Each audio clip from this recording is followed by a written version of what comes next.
Attention all citizens. Due to the Nexus storm affecting our solar system, we urge everyone to remain indoors until further notice. Conditions are rapidly deteriorating. Emergency services are responding to critical situations. Conserve power and avoid unnecessary communication use. Seek out storm shelters when it is safe to do so.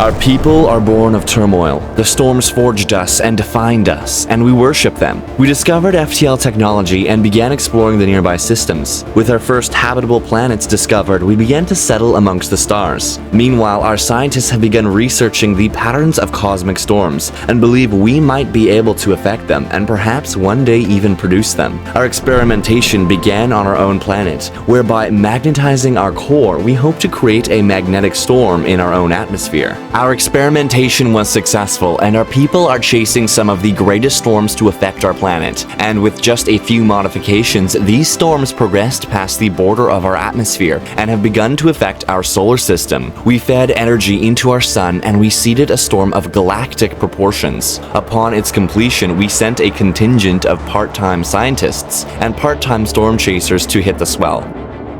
While the electrical storm passed by one of our colonies, it uncovered a strange artifact, a survival bunker fitted with rations, sleep pods, and astrometeorology data. Our government excitedly prepared for the worst, setting up storm bunkers based on the survival bunker we uncovered in strategic locations on our planets. Our people revere the storms with devotion equal to that of a deity.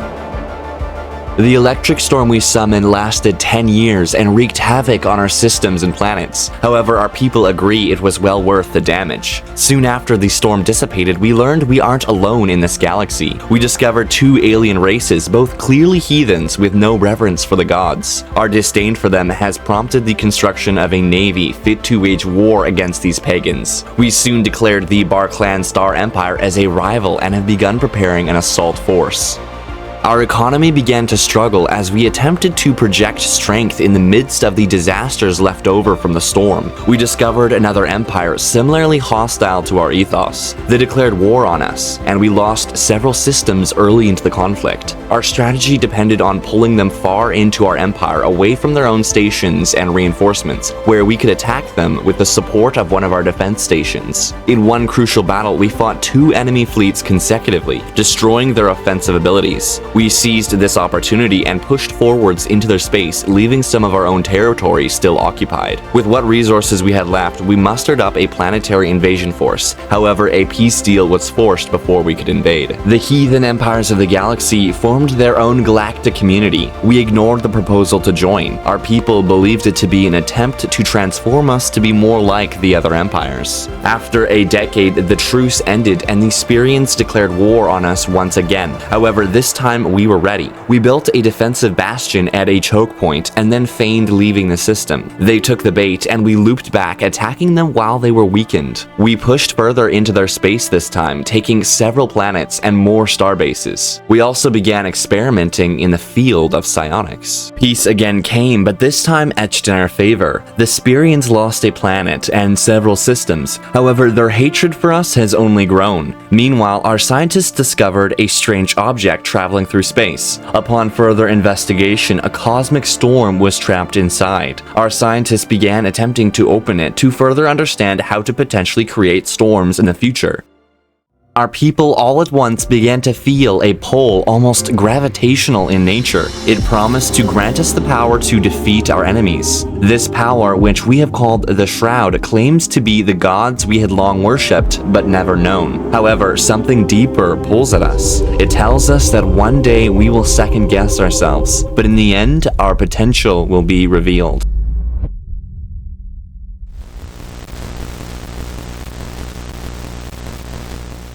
Then, all at once, everything went dark and quiet. The power on our capital planet went out. Reports indicate something is feeding on the energy grid. After months of darkness, our technicians finally freed us from the entity. Our scientists are referring to it as the kaleidoscope. However, our scientists have warned us if we do not continue feeding the entity, it may turn hostile. Its appetite is nearly insatiable, consuming 30% of our gross energy production empire-wide. The deficit this created has burdened our civilization. After 8 years of energy deficits and our entire economy almost defaulting several times, the kaleidoscope bloomed into a vacuum flower. It holds within itself the ability to transform light waves into anything we need, granting us additional food and consumer goods. We also began using wind creatures we had captured in an astral rift to help increase energy production on our planets.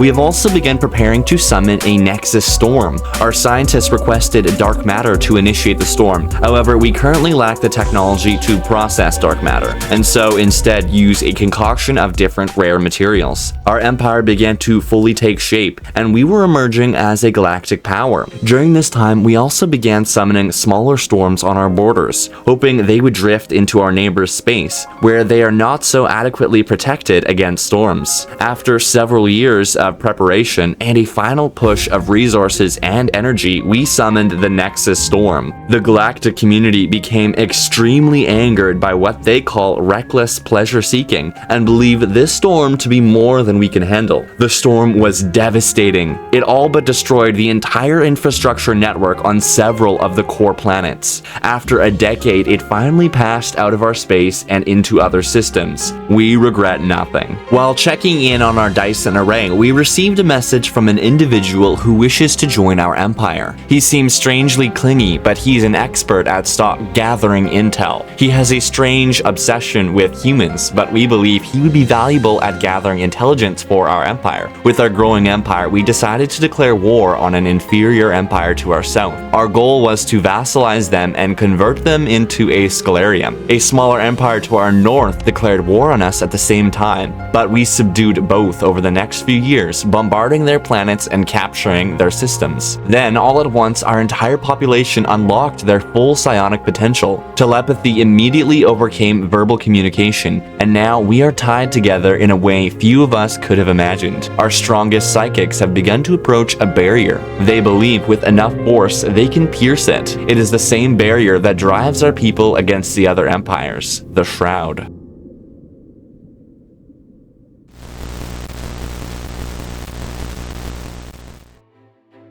Upon invading the home planet of the Thembolans, the empire we were subjugating to the south, we discovered some strange things on their planet. The population was terrorized with fear of some strange eldritch creature. Some dark energy seemed to be radiating out of the research labs on their capital. Then, all of a sudden, we lost contact with our invasion force, and our datapad seemed to be registering an error. A glitch made it seem like a great black hole with something inside was taking up the space where the planet previously existed. We realized this was no glitch.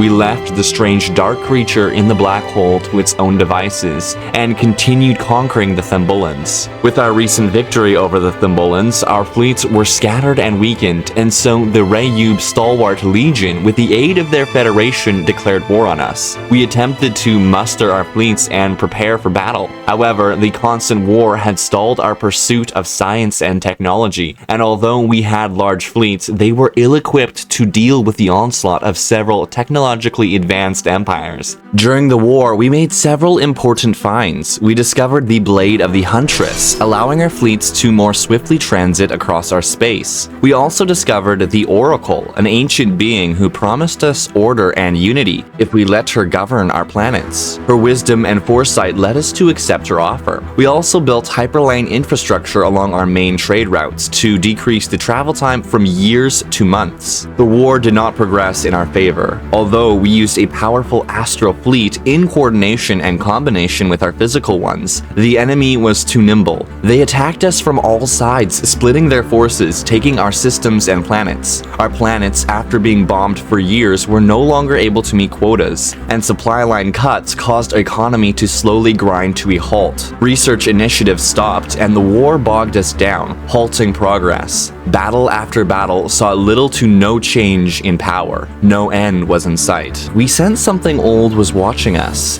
Its consciousness seemed immeasurably large, as if we were nothing more than a drop of dew before it. We reached out to it, hoping it would treat us with benevolence. The war continued to press on, and the Federation seized our core sector. However, we recognized the time and effort needed to retake these systems would put us far behind the galactic community in terms of progress. And so we sought out a peace deal after 6 long years of war. We ceded 2 planets and 4 systems to the REBIRTH, and our capital sector was restored to us. The planets we ceded were merely fringe and freshly colonized, and so the loss was minimal, and we began bolstering our defenses and rebuilding our fleets. Then, for the first time, we did it. We breached the Shroud. We then attempted to channel the psionic energy into a psionic avatar and succeeded again. We created a colossal warrior under our control on our capital planet. After waiting several more years, we pushed through the Shroud again and found a pocket of energy with which we could imbue one of our leaders with. We decided that our arch-prophetess should receive it. She has become immortal and is the chosen one.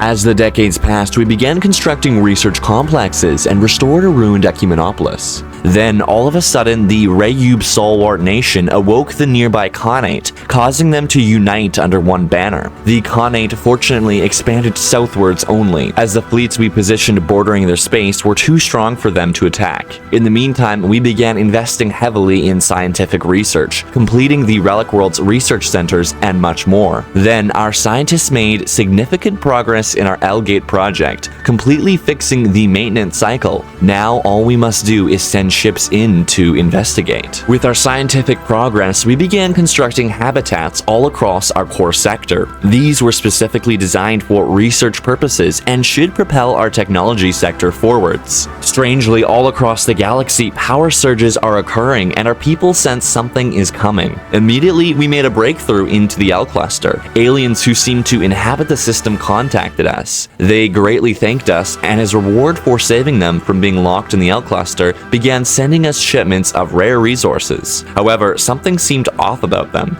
and they warned us not to enter one of their systems. Then, before we could send ships to investigate the Dasanu and the L cluster, a subspace breach occurred. Out of it flew hundreds of strange vessels, made up of only energy. Upon attempting to communicate with them, they seem only interested in our destruction and consumption. They are orders of magnitude more powerful than us, and it seems clear we will not be able to resist them. We sent 7 brave crews of science vessels to begin seeding storms in the area surrounding the unbidden breach point, and we began preparing and upgrading our fleets for battle. Strangely enough, the Great Khan was killed in his chambers by a concubine, and now the Khanate has fractured. At least one threat has been removed from the galaxy. Then, if the galaxy wasn't crazy enough, the Frubulav Fallen Empire has re-emerged from seclusion. They seem to be planning on controlling the current galactic political climate and challenging the unbidden invasion. In an attempt to delay the unbidden expansion and give our storm-seeding ships more time, we sent fast frigates to fly around the unbidden fleets. This was accomplished through several different boons from the Shroud and the Blade of the Huntress to increase our sublight speed. It also utilized our leader trait, Storm Rider. This resulted in increased sublight speed by 130%. Unfortunately, the sheer quantity of unbidden fleets eventually left these distracting fleets surrounded and destroyed. They gave up their lives, giving us significant time to prepare our defenses and summon storms. Such a storm was summoned on our southern border, and we sent our fleet inside in the hope of utilizing its sensor scrambling behavior. Eventually, the unbidden approached our border, and so we sent our entire armada with the hope we could defeat it with the right conditions. Unfortunately, we missed our engagement window and ended up fighting them outside of the storm. They significantly damaged the unbidden, yet it was not enough, and as our numbers began rapidly depleting, we used emergency FTL to escape the conflict. With this, this new great danger, we decided to join the galactic community. We hoped they had outgrown their foolishness and that together we could fight off the unbidden. However, it soon became clear to us that each empire was only concerned about themselves and furthering their own political goals. They spent years squabbling over meaningless bills of no priority in some great game that we have never pretended to care for. They are all fools, and after several years of attempting to sway them, we gave up. We must be our only hope.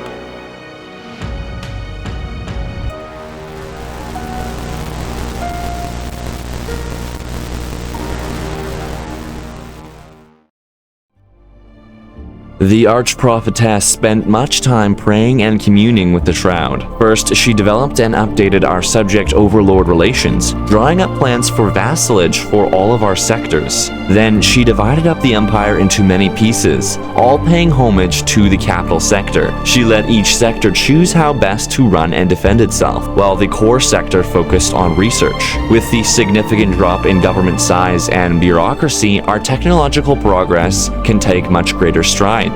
Correspondence and the day-to-day running of the Empire is significantly easier. Yes, our resources and naval capacity are smaller, however, there's also less of us to defend. And if needed, the smaller sectors have immigration policies with us, and their people can flee to the core if they are under threat. Some will inevitably do this, however, some will learn to stand on their own feet, and should hopefully stand beside us against the unbidden. In many ways, we created our own galactic community, understanding of our own goals and beliefs. More enemies arrived in the galaxy. They called themselves the Vehement and the Aberrant. Strangely, however, they were not allied to the unbidden, and they fought amongst each other for a time, granting us a brief reprieve. However, the fleets of the galaxy soon fell, and there was nothing that could stand in the way of the invaders. Here, the final and crucial point of the Archprophetess's plan was unveiled: our construction of the Etherophasic engine. This engine must be constructed as secretly as possible, and contains within it the power to rend reality apart. In defense, galactic storms were summoned in the surrounding areas, and it is being built around our capital, which is secluded in the upper north section of our empire.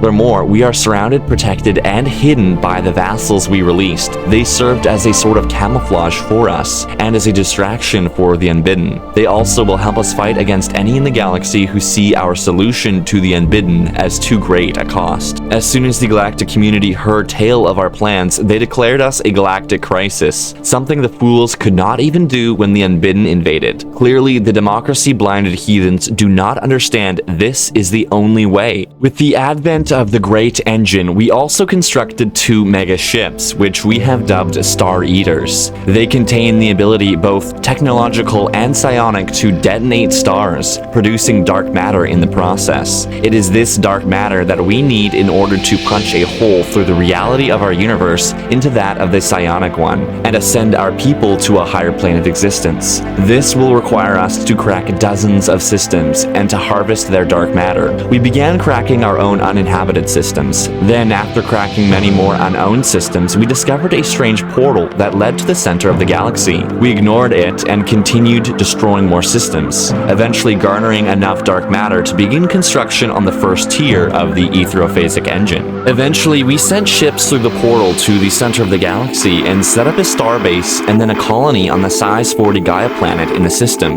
A strange crystal station lingers in the system, however, they will not respond to our hails, and so we left them alone. Then we reached into the Shroud, but this time much deeper than before. We used SHROUD, a substance discovered to increase our people's natural psionic abilities. This time we felt a presence much more personal and perplexing. Feelings of longing and possession overwhelmed us, and greed overtook us. We embraced these feelings and worshipped this new materialistic god. A covenant has been forged, and now we are linked with the instrument of our desire. Then, in one last sacred act, we finalize the covenant with this being. It can no more separate itself from us than can we separate ourselves from it. We are linked more intimately than blood.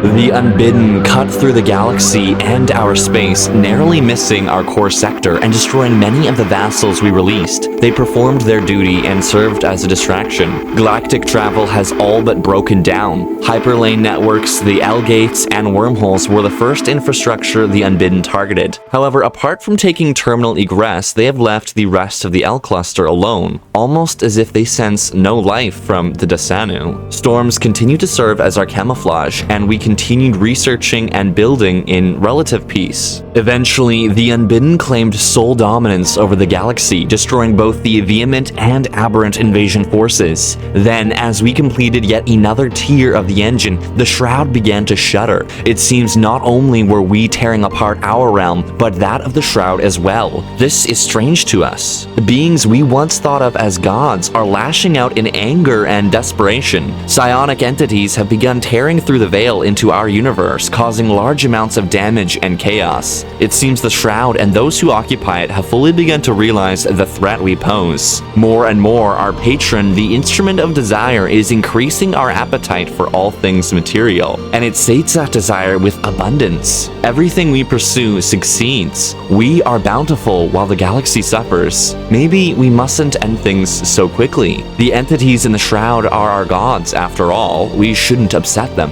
It seems even the unbidden have begun to relent. Something has tamed them. Their insatiable appetite seems almost sated. Dozens of their greatest fleets lounge about in their rift system. We completed the second last tier of the Great Engine. Over 90 systems have been destroyed. Trillions have died, both from us and from the unbidden. We tried to spare those we could and avoided highly populated systems. All that remains left is to destroy 50 more systems and complete the final section. However, before we could begin, the instrument of desire seized greater control over our civilization, and our bond grew closer. We built a monument for our patron, and now more than ever we see how precious wealth is. Our researchers have developed plans for a ring world. We found a system in a distant corner of the galaxy and began construction. We knew we might not get the chance to finish it. However, something prompted us to build it. It tempted us with technology beyond our wildest dreams, and the allure of never having to work again. All our wants and desires could be satisfied. Our curiosity concerning the Dasanu led us to send a newly constructed fleet to the L-gate to discover what they were truly up to.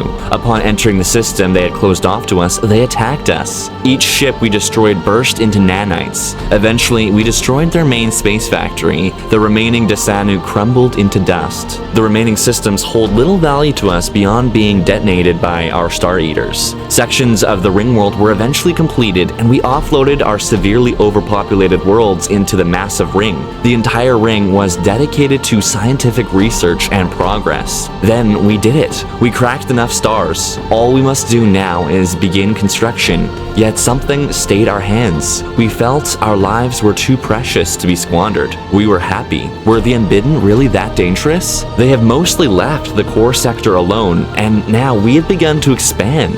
Our completed ring world is beyond anything we could have dreamed. Our empire is made up of hidden corners of the galaxy connected by gateways. We can survive like this. No, we can thrive.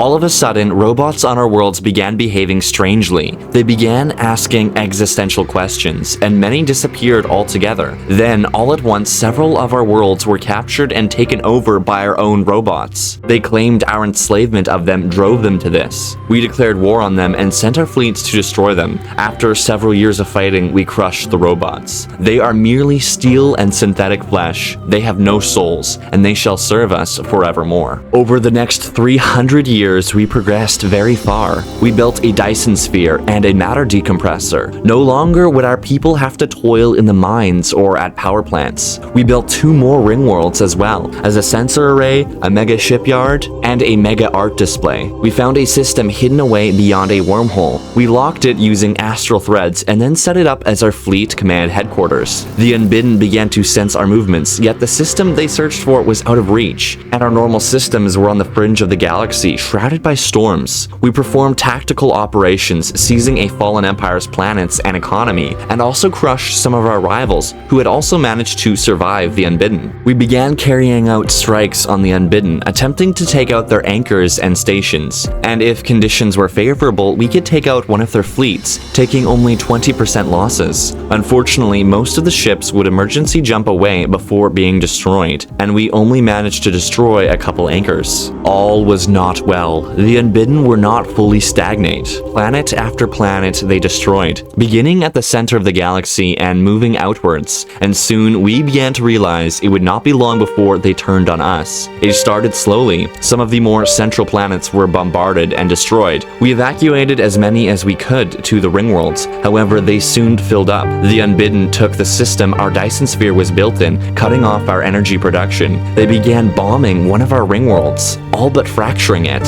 We tried to hold them off. Against single fleets, we were not completely outmatched. However, their sheer numbers continued to overwhelm us. Then, when we misused our allocation of astral threads for strengthened shields, we were unable to relock the wormhole to our fleet command system. The Unbidden came and destroyed everything. By the year 2900, we had receded, becoming but a shell of what we once were. Further, our so-called god, the instrument of desire, abused us. It created insatiable desires within our people. Our economy suffered, and we were unable to bear the weight of the overpopulation and shrinking space. The galaxy, littered with black holes and irradiated planets, was no longer fit for life. Few safe bastions remained, and for them it was only a matter of time until they were discovered.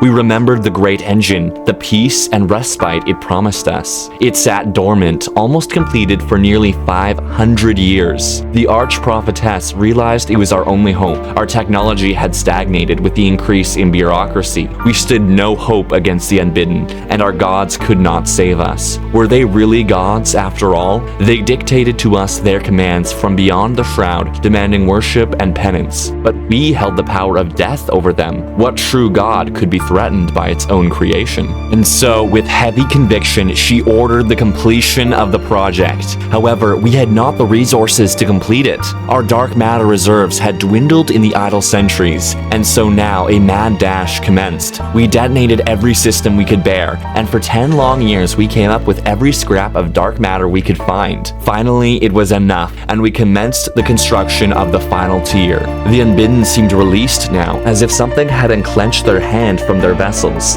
They attacked us like never before, yet we fought on, protecting the engine to the last man. Finally, in 2299, it was finished, the engine complete. All our people ever wanted was to chase the storms. Here, our legacy is complete. Perhaps the greatest storm lies ahead, and so, with the Unbidden surrounding us, the shroud in turmoil, and the galaxy all but destroyed, we embraced the ride of our lives.